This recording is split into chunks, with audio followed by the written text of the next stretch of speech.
Do you ever wake up in the dead of night?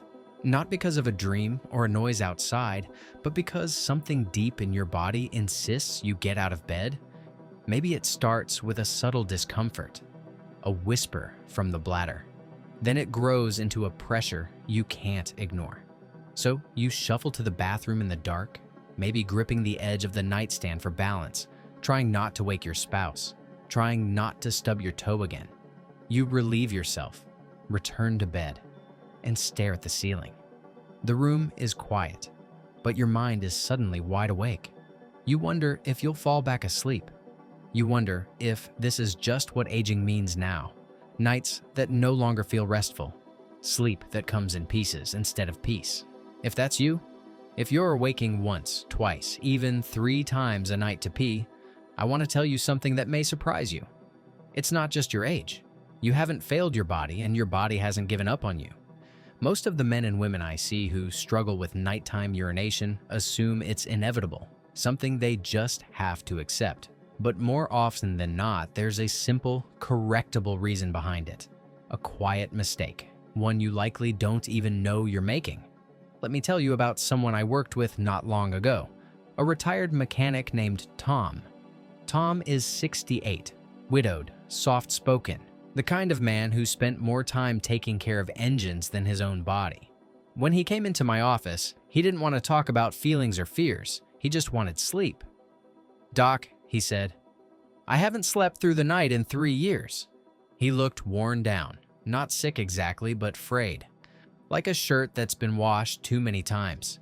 He'd wake at 2:15 a.m. like clockwork, then again before sunrise. Every night, he'd fall asleep fast, but never stayed that way. It was starting to eat into everything. His patience, his energy, even his memory. He'd done all the right things.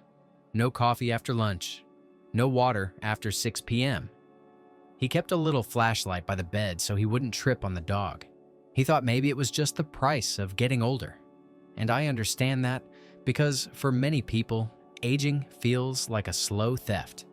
First, the deep sleep, then the energy in the morning, and eventually even your confidence in your own body. But I've seen too much to accept that explanation at face value. So we sat down and went through Tom's daily routine. Not just his nights, but his days. And that's when the pattern started to emerge, a pattern I've seen time and again in men and women over 55. It wasn't his nighttime behavior that was the problem. It was what he was doing during the day, something most people never think twice about. Before we go there, I want to give you a clearer picture of what's happening inside your body. You see, your kidneys, those 2 bean-shaped organs nestled in your back just below the ribs, are always filtering your blood, deciding what to keep and what to send out as urine. But they don't work at a steady pace 24 hours a day. Like you, they follow rhythms. During the day, they're more active. At night, in a healthy, well-tuned body, they slow down. Your body actually produces a hormone called vasopressin, a kind of messenger that tells the kidneys, it's time to rest, hold the fluids. This allows you to sleep through the night without your bladder filling up like a leaky bucket. But here's the catch. As we get older, our bodies don't produce as much vasopressin. That means your kidneys don't get the memo to slow down. On top of that, if you're a man, your prostate, that small gland just below the bladder, may be slightly enlarged, pressing on the urethra and making your bladder more sensitive. If you're a woman, changes in pelvic floor muscles or a drop in estrogen can create similar pressure and urgency. Still, these changes alone aren't destiny. They set the stage, yes, but they don't write the whole story. Your daily habits, especially how and when you hydrate, play a leading role in whether you sleep through the night or don't. And that brings us to the real culprit, a mistake so common, so seemingly harmless, that most people make it without thinking. I call it the hydration trap. Let's go back to Tom for a moment. When I asked him how much water he drank during the day, he shrugged. "I sip a bit with lunch," he said. "Mostly drink something with dinner. Gotta take my pills, you know." That was the key. Like many older adults, Tom drank most of his fluids in the late afternoon and evening. A glass of water with dinner, maybe a little juice while watching the evening news, a full glass before bed to wash down medication. On paper, it looked responsible. He was hydrating, but in reality, he was doing what so many people do. Underhydrating in the morning and early afternoon, Then, catching up later in the day. By the time he went to bed, his bloodstream was full of water that his kidneys needed to process. And without enough vasopressin, his kidneys didn't hold back. They just kept working. By 2 a.m., his bladder was full and his sleep was over. Now, I want you to think about your own habits. Be honest with yourself. Do you wake up feeling thirsty? Do you forget to drink water in the morning because you are busy or distracted, then find yourself chugging fluids later on? Do you take medications at night that require a full glass of water? None of these things are bad on their own, but together, they can add up to a perfect storm. You may be setting your bladder up for a nighttime flood. What makes this so frustrating is how subtle it is. No one tells you that when you drink matters almost as much as what you drink. And so, you suffer in silence. You wake up groggy, maybe a little irritable, and chalk it up to getting older. But the truth is, your body is still incredibly capable.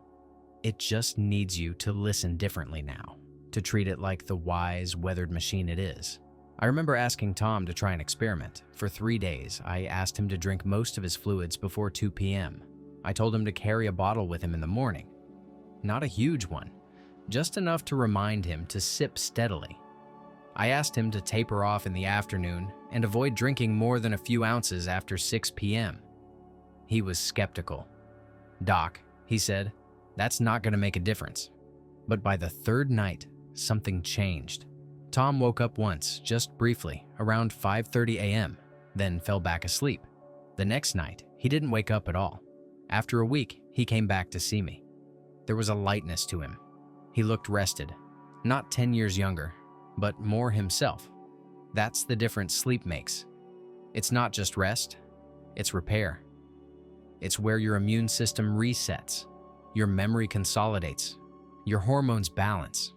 When you rob your body of deep sleep, night after night, everything else starts to fray. But when you protect it, even with a simple change like fluid timing, the body responds. It always wants to heal, if you give it the chance. And so I want to offer you the same experiment. Try front-loading your fluids. Aim to drink more water between breakfast and lunch. Keep a glass by your side in the morning. Make hydration a morning habit, just like brushing your teeth. Then, as the day goes on, taper off. If you take medications at night, talk to your doctor or pharmacist about whether they can be moved to an earlier time or whether a smaller volume of water will still be safe. If you need a sip in the evening, that's fine, but let it be just that, a sip, not a glass. These small changes, when done with intention, can reset your rhythms. Your body is listening. It always has been. What it needs now is rhythm, predictability, and a bit of kindness. You don't need a new bladder. You don't need expensive supplements or special teas. You just need to stop sending your kidneys mixed signals. You might not see the change immediately. That's okay. Healing isn't a switch. It's a slow turning of the dial. But I've seen this work over and over again. For men like Tom, for women who've been waking 3 times a night for a decade, for people who thought this was just what getting old feels like. It doesn't have to be. And here's something I want you to carry with you as you try this. Your body may be older, but it is not broken. You are not broken. The systems that guided you through your youth, the ones that gave you strength, helped you work long hours, raised families, carried pain, they're still inside you. Maybe a little quieter. Maybe they need more care now, but they're still there. When you wake in the middle of the night, it's easy to feel defeated. Easy to believe that rest is something you've lost for good. But I want to remind you, even in your 60s, 70s, or 80s, your body still wants to cooperate, still wants to heal. Sometimes it just needs you to meet it halfway. Now, I want to share with you some of the specific guidance I give to patients like Tom. Simple steps rooted in real physiology and respect for the body's rhythms. These aren't complicated routines or expensive treatments. Instead, they are small shifts that invite your body to return to its natural balance. First, think about your fluid intake, not as something to cram into the evening, but as a steady morning and afternoon affair. The morning hours are your best window for hydration because your kidneys can process fluids more efficiently then. Carry a water bottle with you in the morning. Sip regularly and let your body know it has what it needs well before dusk. Then, as the day wears on, gently reduce your intake. This tapering helps prevent the flood of fluid that can overwhelm your bladder late at night. Salt is another quiet player in this story. Salt pulls fluid into your bloodstream, increasing the volume your kidneys must filter. When consumed later in the day, salty foods can tip the balance toward those unwelcome nighttime awakenings. Try to savor your savory meals earlier in the day and keep the evening plate lighter on salt. It's not about strict deprivation, but about timing and respect for your body's ebb and flow. Movement matters too. In the late afternoon, consider a gentle walk or even sitting with your legs elevated for a bit. Why? Because fluid can pool in your legs during the day, especially if you sit for long periods. Elevating your legs helps that fluid return to your bloodstream earlier, giving your kidneys a chance to filter it before bedtime. This simple act often makes a surprising difference. It's like telling your body, "We're preparing for rest now." I know these suggestions may seem small, even trivial compared to the frustration you feel night after night, but what matters is consistency and intention. The body is a patient teacher, and it responds to rhythms and signals more than quick fixes. Your kidneys, your bladder, your heart, they all want to work with you, not against you. And this is where hope comes in. Sleep isn't just the absence of wakefulness. It's the sacred pause where your body repairs muscle, processes memory, balances hormones, and replenishes the energy you need to greet each new day. Imagine waking up and feeling a deep, satisfying rest. Your mind clear, your mood steady, your body energized. It's possible. You deserve it. You've earned it. Tom told me after his change that sleep felt like coming home again. It wasn't just about the hours he gained, but the quality, the softness of that rest, the way morning light didn't sting his eyes, but welcomed him gently. He felt a little more like himself, and in that he found courage to keep making small changes. Your body, no matter how many years you carry, is still listening. It remembers its own rhythms, even if they've been muted or distorted. Even after decades, your organs and systems want to cooperate, to find harmony again. This is not a battle, but a conversation, and you hold the power to change the tune. When nighttime interrupts your rest, it can feel like your body is turning against you. But the truth is, it's signaling a need, a plea for a different kind of care. By shifting when and how you hydrate, by managing salt and movement thoughtfully, you're answering that plea. You're reclaiming your nights, not through force, but through understanding. This journey isn't about perfection or instant results. It's about gentle patience, self-compassion, and steady progress. Maybe the first night you still wake up twice, but by the third or fourth, those awakenings grow fewer, and the quality of your sleep deepens. With time, you'll notice how much more alive mornings feel, the lightness in your step, the calm in your thoughts, the renewed sense of possibility. So I invite you now to try this for yourself. For 3 days, start your mornings with a deliberate glass of water. Carry a bottle and sip throughout the early hours. Let your afternoons and evenings be lighter on fluids and salt. Move gently in the late afternoon. See how your body responds, not with expectation, but with curiosity and kindness. Notice what changes, what stays the same, and what invites further adjustment. You are not alone on this path. Many have walked it before you, feeling the same doubts and fatigue, and found new life through these small changes. You carry decades of wisdom and resilience. Your body carries stories of strength and survival.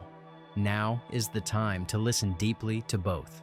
Remember, waking up tired is not a sentence, it's a signal. It tells you something needs attention, care, and respect. And with the right approach, your nights can become a refuge once more, a place where rest comes freely, where the orchestra plays in harmony, and where you reclaim your peace.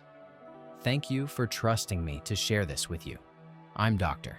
Michael Hanks, and I believe in the quiet power of small changes to make big differences.